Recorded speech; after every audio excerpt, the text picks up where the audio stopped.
Hello, everybody. How are you doing? You guys had a great convention? Before we start, let's just give a hand to all the volunteers who've made this great weekend for us.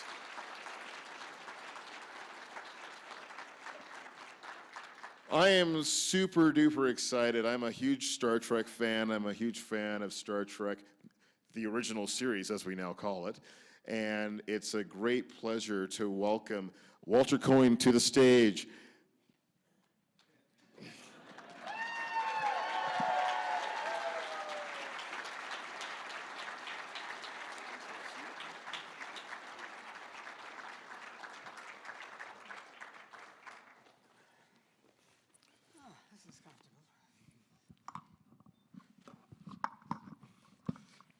So Walter, we were just chatting backstage, and you were saying you do about 6 to 8 of these conventions a year. What's the most ridiculous thing you've been asked? Well, it happened yesterday. No.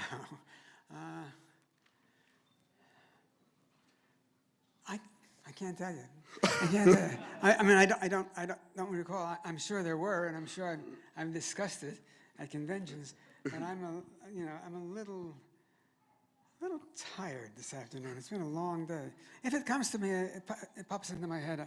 I'll tell you about it. Well, hopefully, maybe someone here can ask the new most ridiculous question, and that would be great. Actually, I do know one, but it's absolutely. I cannot repeat it in a mixed audience. So, Walter, how did you originally get the role of Mr. Chekov? God. No. I had played a Russian on a show called Mr. Novak, which is back in the early 60s. And the casting director of that 3 years later called me in to read for Chekov, and there was only one other actor reading for the part, which was really strange, you know. It's particularly strange since it's become, such an extraordinary influence in my life. You know, it's not hyperbole to say that my life would have been, so different I can't even imagine it. And then have it all hinge on whether one actor gets it or another, is pretty remarkable. And I went in. I was the first one to go in. They'd given me a scene to read, and it was a very intense scene. And I thought, well, that's a snap. I know how to do that. And it was something like Captain, the ship is about to blow up. What are we going to do? And I figured that, that was a snap. So I went in, and Gene Roddenberry and Gene Kuhn and Joe DiAugusta and the director of that episode, who I happened to have worked for, which was a happy coincidence. They were sitting there, and they asked me to do the line. And, I knit my brow, and I clenched my jaw, and I became very intense, and I said the line, and there was deadly silence afterwards. And I thought, well, I've just moved them so much that they can't express anything. No, what they said to me was, yeah, but can you make it funny? So, being an actor of extraordinary integrity and certainly never prostitute my craft, I said, okay. So it came out sounding like something, Captain, guess what? The ship is about to blow up. And I swear to you, my hand to God, on that basis, I got the part of Chekov.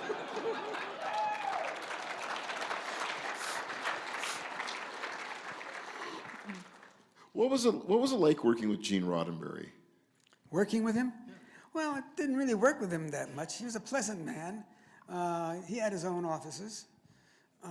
He came and visited the set occasionally, but he wasn't a force on the set. I mean, lots of stuff went on behind closed doors that he was involved in.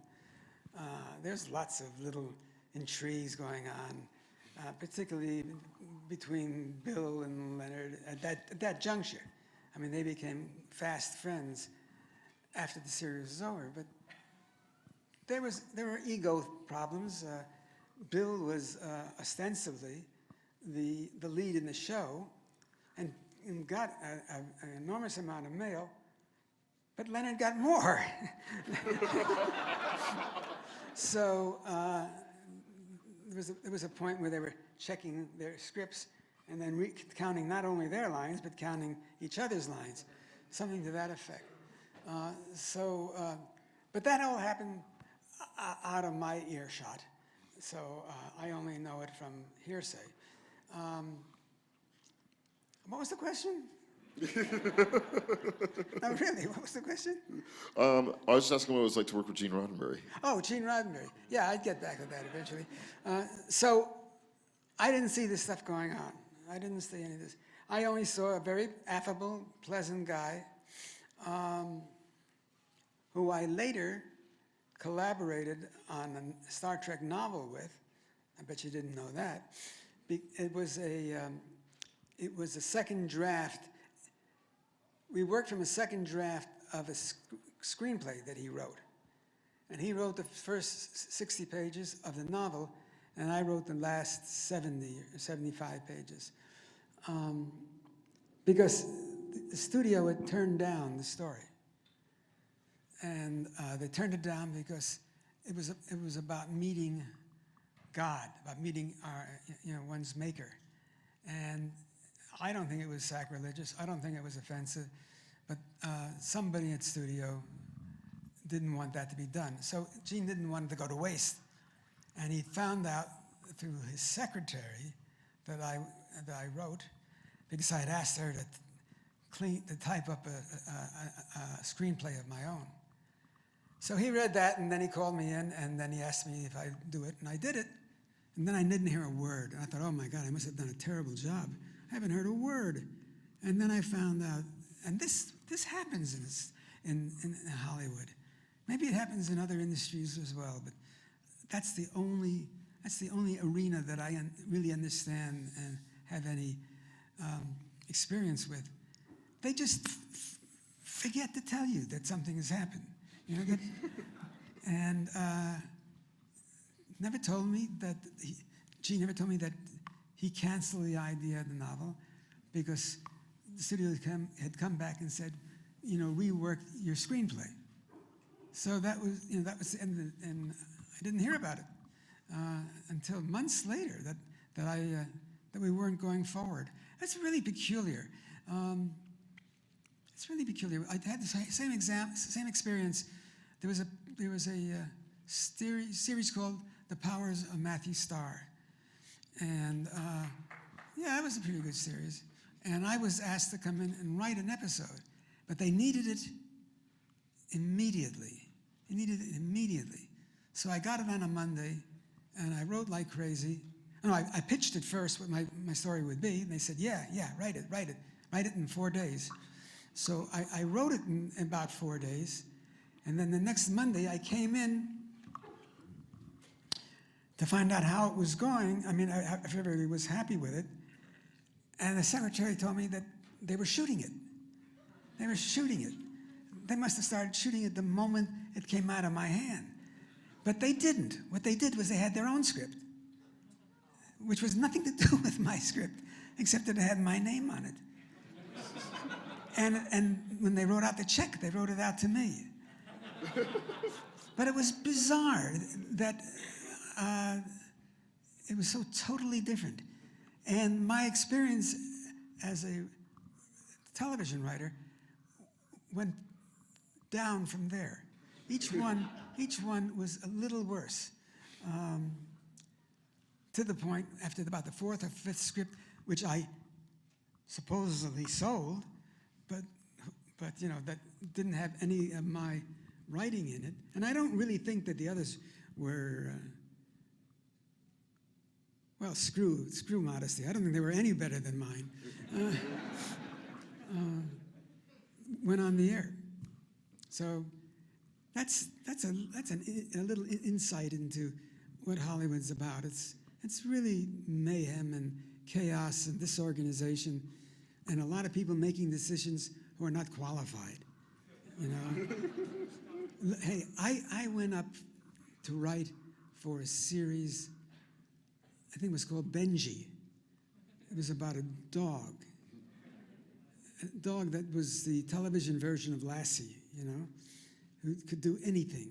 This dog could do anything. And it was a husband and wife team who were the producers.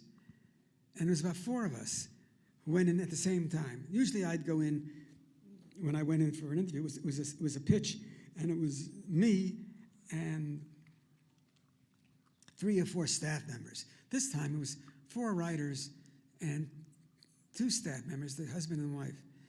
And we got in there, and he said, okay,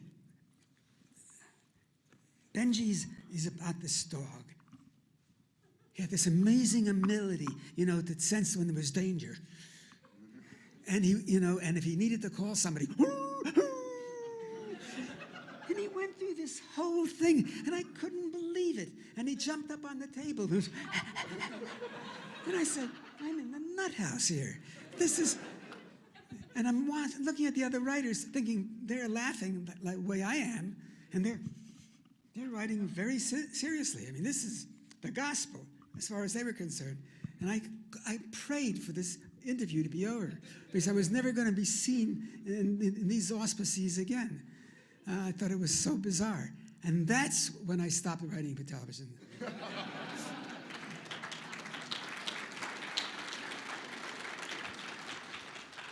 I just told my agent, don't send me up for anything like that.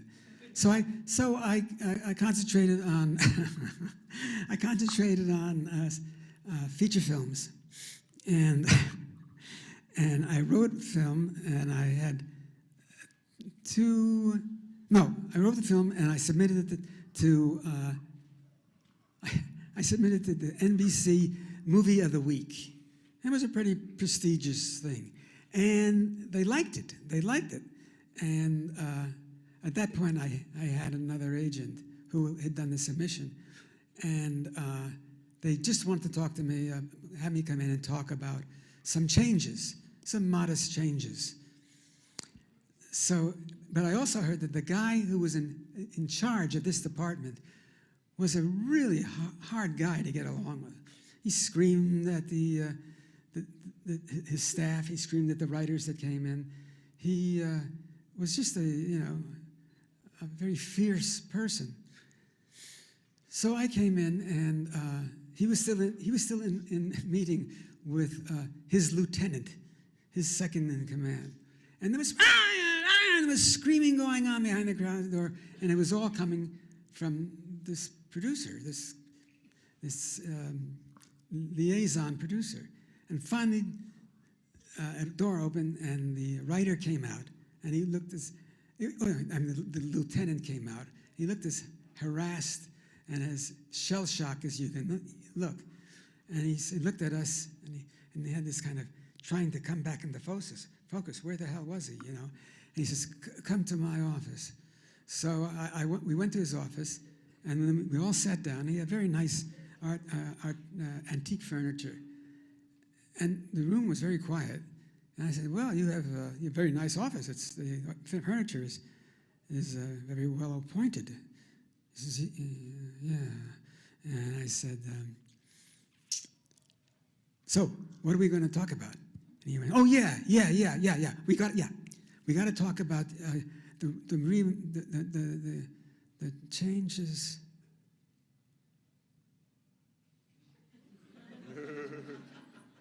Swear to God, he left us. His body was there. His mind had floated away. He was so shook up from his meeting that he didn't know what our meeting was about, and he didn't really care. And finally, when he broke the silence, and again, this is not exaggeration, when he broke the silence, he said, okay, so do those things, and then come back, and we'll talk about that.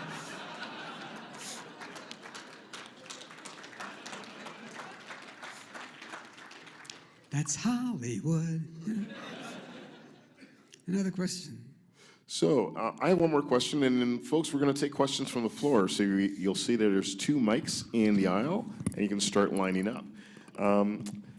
You've done a couple Star Trek fan films. Tell me about how did you get involved in doing that? I don't think I got what you said. Oh, you've been in some fan productions, Star Trek: The New Voyagers. How did I get into the Yeah, fan production? yeah. I'm just imagining somebody calling up, "Hey, I'm making my own Star Trek movie. Do you want to be in it?" Yeah, I'm not that desperate, you know. I wouldn't say yes to anything. But, you know, I had some unrequited feelings about Star Trek. To me, it was sort of, as far as my character, was sort of coitus interruptus. You know, we never got around to really examining the character and what he was about, what his internal life. He was what we call an expository character. He was the one that helped advance the plot. To some extent, George was like that, and Nichelle's, and even Jimmy's, which meant that we were the ones that said, "Captain, there is something out there. We don't know what it is." And Bill would go, "Well, I got to talk to them," you know. And then we'd get 5 minutes of heroic histrionics, and we'd get to know Captain Kirk a lot better, but the rest of us were still tour guides. So I thought this was an opportunity, you know, if we did the script right, this fan script, where I could, you know, get that out of my system. Come full circle, as they say. So we settled on a story that was a sequel to Deadly Years, where everybody grows old except Chekov. And I thought he was, you know, here we had a chance to go through the 5 stages, you know, of death, you know, where you first are shocked and you come to a point where you try to just kind of rationalize it and come to grips with it.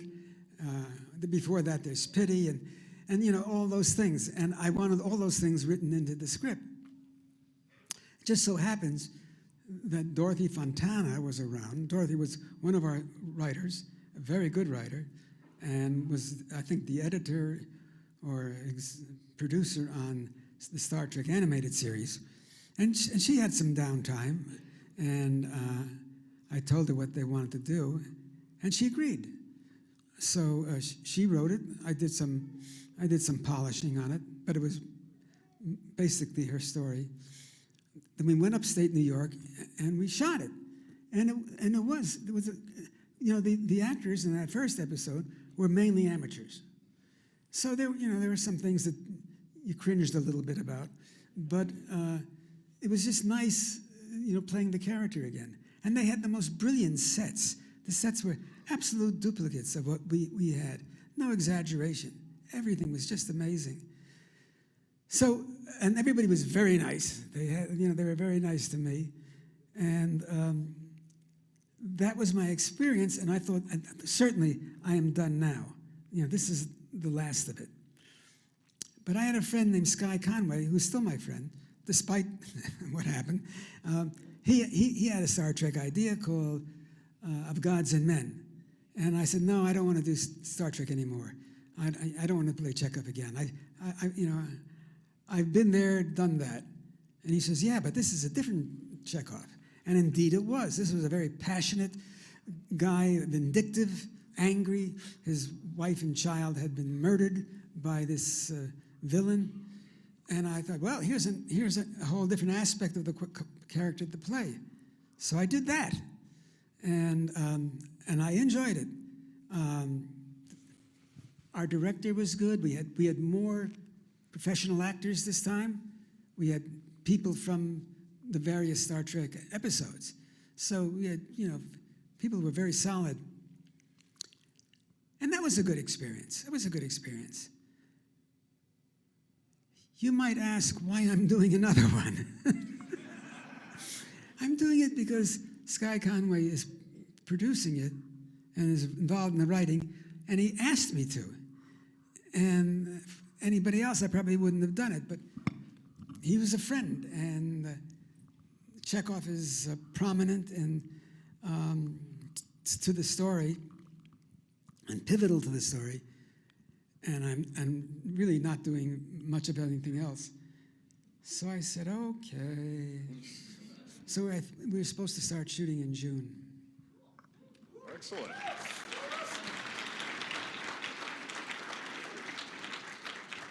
So we'll start over here. Hello. I have two fairly unrelated questions. The first one is, how many times would you think that you have been asked to say your most famous line from Star Trek IV? Sorry? You'll have to repeat it because I didn't get it.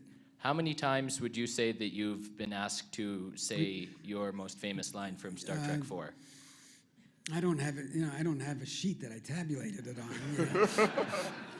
But I say over the years, I guess without exaggeration, 100 times, maybe 200 times, I don't know. I don't look forward to it particularly, I feel sort of like I'm the monkey on the string, perform for us, perform. I was at a friend of mine was at a convention. It was a Voyage to the Bottom of the Sea convention, and his name is Alan Hunt, and he was signing autographs. And a fan came up to me and said, could you please, that's okay, could you please make a recording from my voicemail, as your character? And Alan is one of the nicest people in the world. He's so accommodating. It's almost impossible to believe that people like this exist. So he said, okay. And this guy had this message that he wanted Alan to read. It was about 7 or 8 lines long. And Alan read it, and he read it very competently. And the guy goes, yeah, but can you emphasize this word here?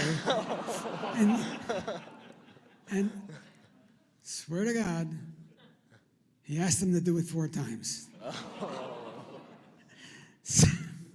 So that's when I say monkey on the string, that's sort of what I mean. I'm waiting for somebody to say, that's not the way you did it in Star Trek. What was your second question? How did you feel about having someone else portray your famous character in the latest Star Trek film? Well, it's interesting. The way I ultimately felt was very different than what I thought I would feel. I thought, because I suffer from all the human frailties that most everybody else does, and I've known spite, and I've known envy, and I've known, feelings of revenge and all that kind of awful stuff. So I was sure that I would hate his performance, and I went in with that attitude. But I sat down in this chair and I started watching the movie, and I was watching a movie that had nothing to do with me, and it was great. I just totally loved it. I thought it was terrific film. Really a different genre Star Trek. It was a different kind of Star Trek, but absolutely very effective and consistent in its own way. And when Anton came on, I thought he was absolutely delightful. I didn't find myself comparing myself or going over the lines. I just thought he was absolutely delightful. So there's, there's more humanity in me than I thought there was.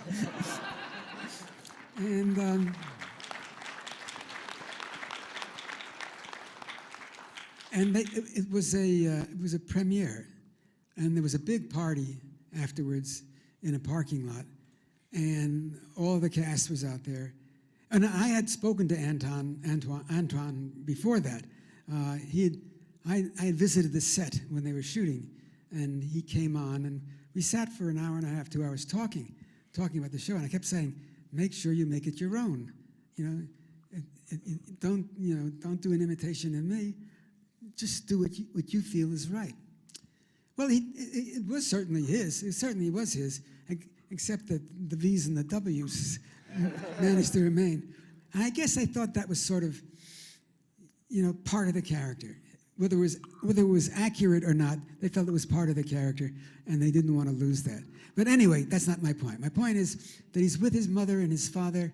I mean, he was 19 at the time, and some journalists, and he sees me, and he says, "Walter, Walter," and everybody turns around, and he says, "I got my own action figure."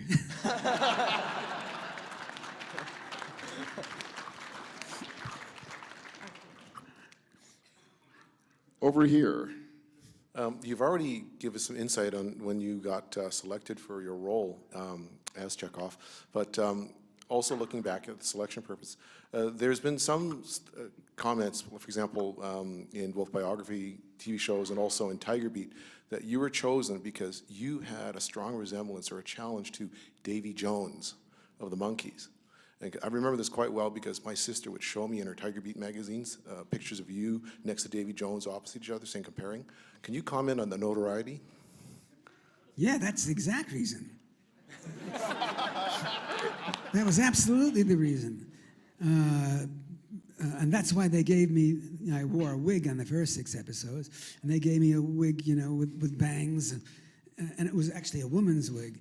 They were looking for the same demographic that his show, the Monkees show, had.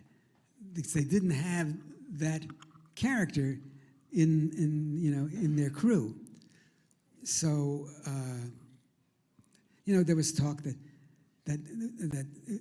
Pravda, the Russian newspaper, had complained that there wasn't a Russian, and this was an accommodation, and trying to show that we were embracing the whole world when it came, and with very democratically, because it was still a Cold War. When it came to the cast, nonsense. It was all about the fact they were looking for somebody who would bring in another part of the possible audience. So yeah, you're right. That's the way it went.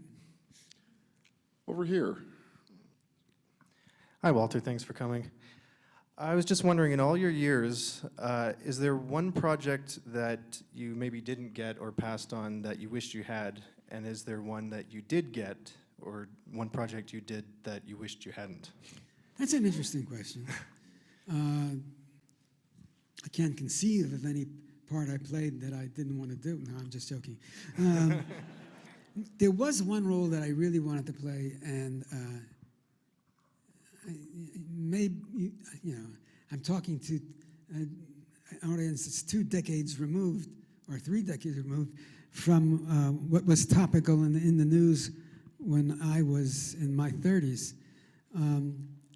But Charles Manson, the murderer, with the following. They were looking for somebody to play Charles Manson. And they had looked everywhere in Los Angeles, and they couldn't find the right actor. And then, curiously enough, the man who cast me in the Mr. Novak, who became a lifelong friend, and is the casting director of the Star Trek series, Joe DiAgusta, brought my name in. And the director's first thought was, well, I read a script by him, but I can't see him as an actor.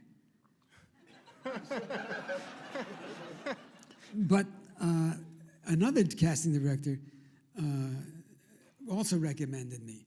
So finally, sort of under pressure, he had me come in. And he says, well, I'll tell you what, I'll give you this script, take it home, read it, don't memorize the lines, and don't try to do his accent, and just come back and I'll let you read it. It was very begrudging. But what I did was, there was a documentary about Charles Manson playing in the theaters at that time, particularly in the drive-ins. At least that's where I went to see it. And I hooked up a tape recorder to the speaker, and I recorded all of his dialogue. And I took it home, and I listened to it, and I memorized the big, long speech they gave me, even though they told me not to. And I came back, and I said, "Can I have a minute before I start?" He was sitting at his desk, and he said, "Sure, sure." So I waited a minute, and he started to write. You know, he was writing a note to himself about something, and I started doing Charles Manson, and he heard me before he saw me, and it was, I guess, pretty close to Charles Manson, because when he looked up finally, his mouth was agape, and he says, "My God, that's Charles Manson. That's Charles Manson." And he says, hold tight, hold tight. And says, "This is amazing." And I went out of there thinking that I was truly getting this amazing role, which my wife did not want me to play. And people were getting, people involved in the project were getting threatening phone calls and poison pen letters about anybody who is involved in this movie called Helter Skelter would meet their end. Well, I felt this, if I was going to meet my end, this is as good a way as any, because the part was so rich. I mean, you despise somebody like that. He's thoroughly objectionable, a terrible human being. But what fun to play him, and to make him human. So I waited and I waited, and the next thing I know, there was a director in New York who had directed a film called Streetcars Named Desire, and he had directed On the Waterfront, named Elia Kazan, who was probably the most revered stage director in this country at the time.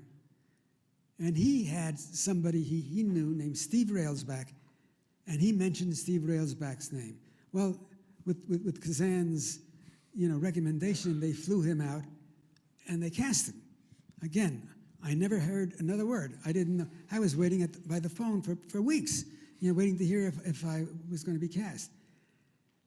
The saving grace in this, that Steve Railsback was really good. Now I can take it when somebody gets a part that I don't, if they're really good. I can't take it if they're not good, and I've lost to somebody a part that I could have done better, But because he was, I didn't want to go see this. Oh, I saw it on television. Yeah, it was a 2-hour movie, and I actually didn't watch the first half. But then I said, "Don't be such a baby. Go ahead and watch it. Take your punishment." And I saw how good he was, and it just uplifted me. I said, "Great, I lost to somebody who was really, really good. Who was probably better than I would have been." I have no idea what we were talking about, but there's my answer. I'm actually telling you stories that I have never told before. I've never spoken before.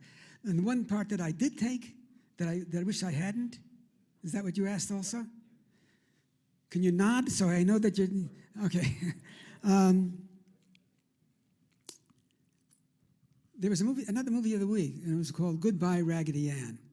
And it was with Mia Farrow and Hal Holbrook and John.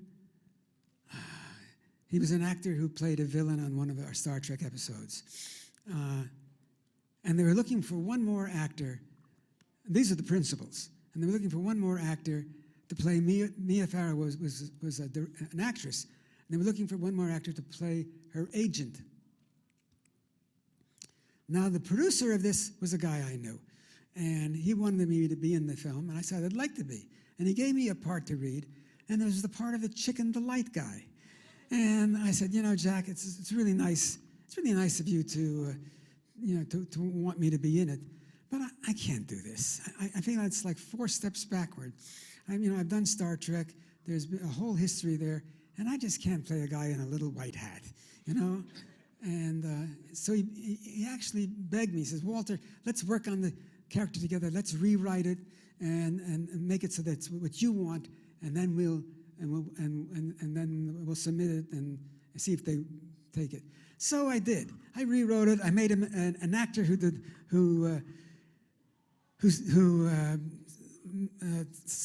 delivers chicken delight dinners, and he hands out playbills for shows that he's in, you know, and cards, and all the time while he's saying that what a crispy, wonderful dinner this is, you should see me, I am very crispy too, or something, you know.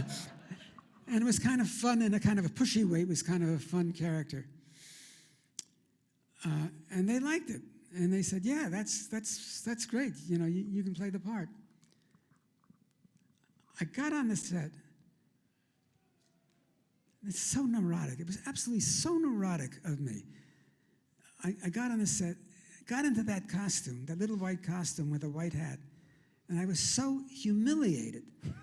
I didn't feel as if it was an actor playing that role. I felt like that was my station in life.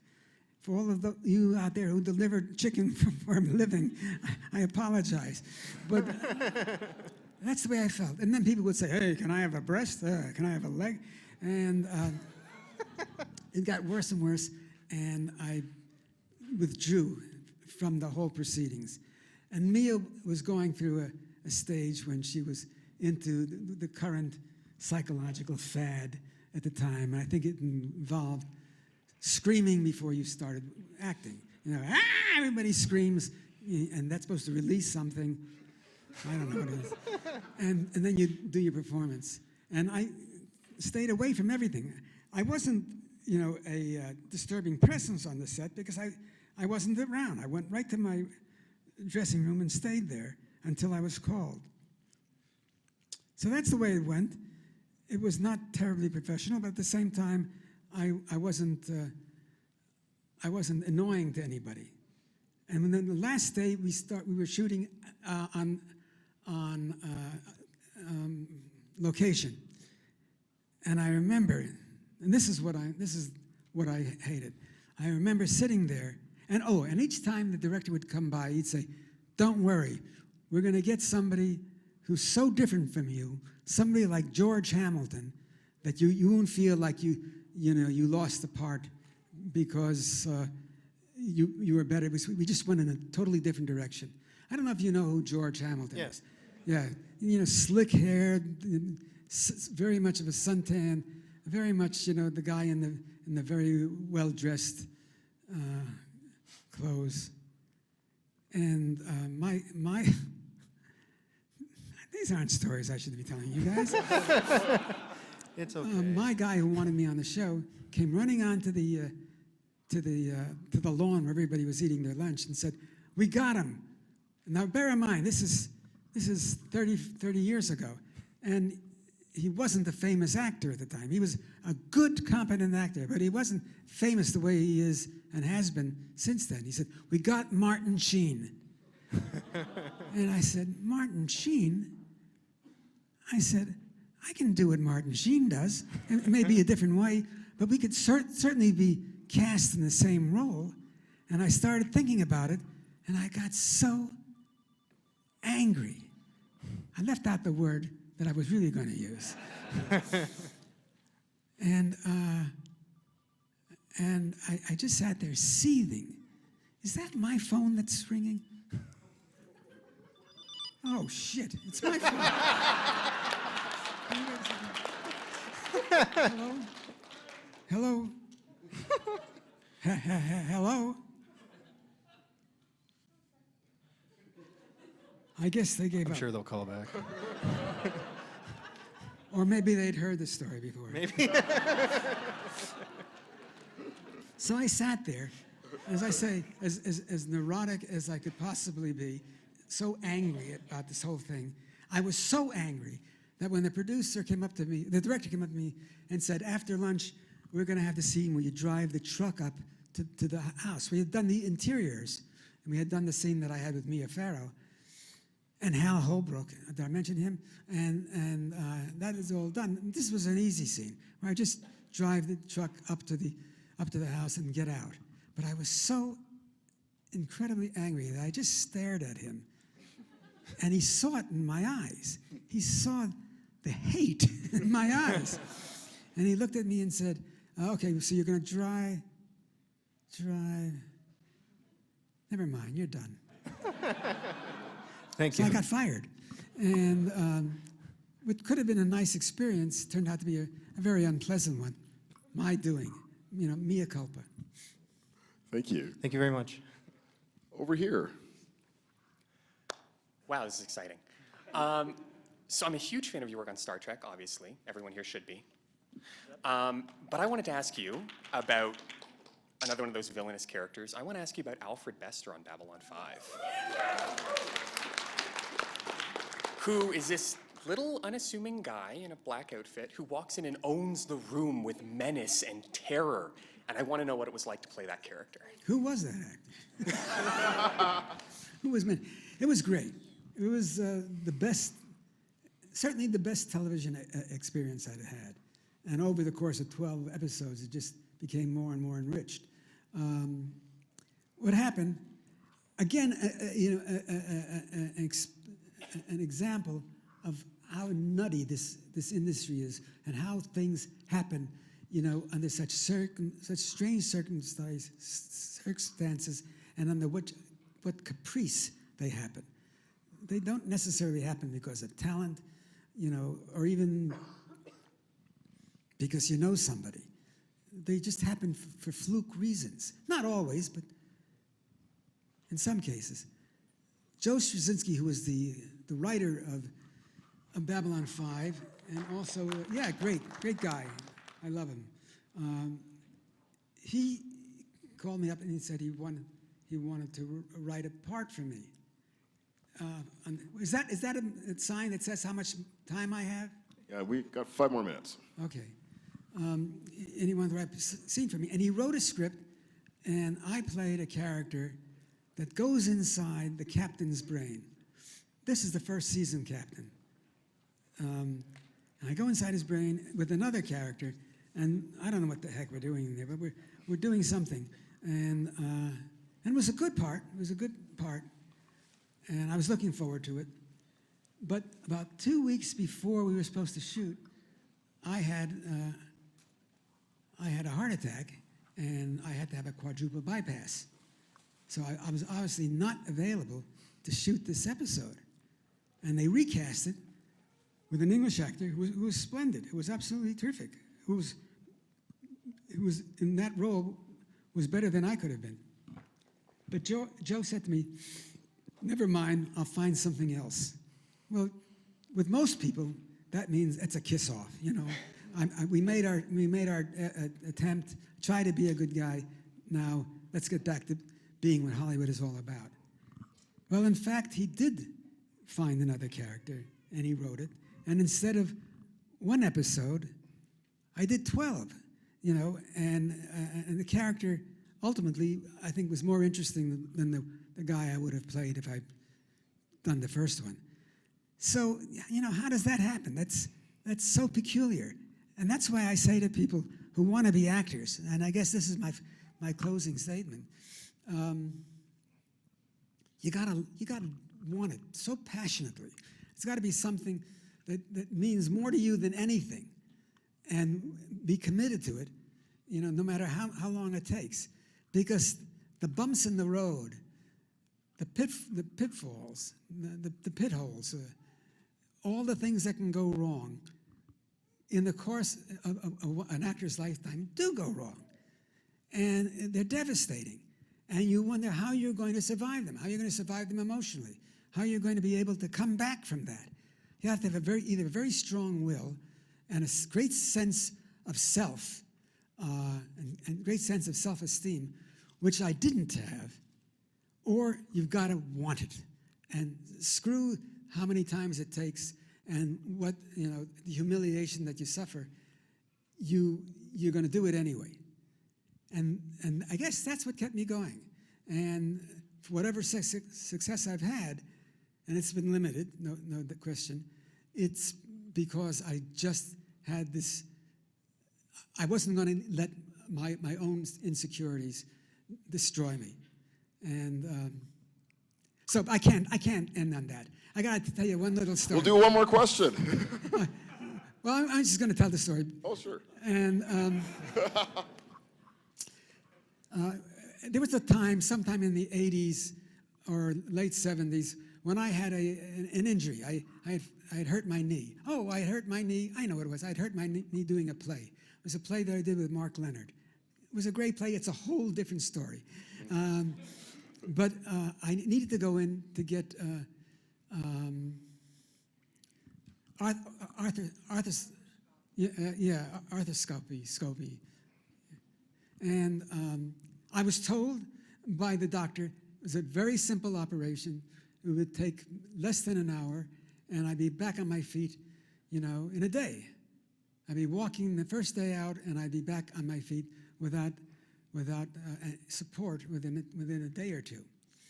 And so there's nothing to be concerned about. So I went in for the surgery, and I'm lying on the table, and I'm not aware of the time, but 2.5 hours have gone by. It's far more complicated surgery than they had anticipated. And among the surgical team was a Star Trek fan. He was the anesthetist. And as I aroused from this sleep level that I was in, where probably life was a lot smoother and friendlier, and I was emerging back into the real world, there's this face hovering over me and saying, "I got a wee bit of bad news for you, laddie."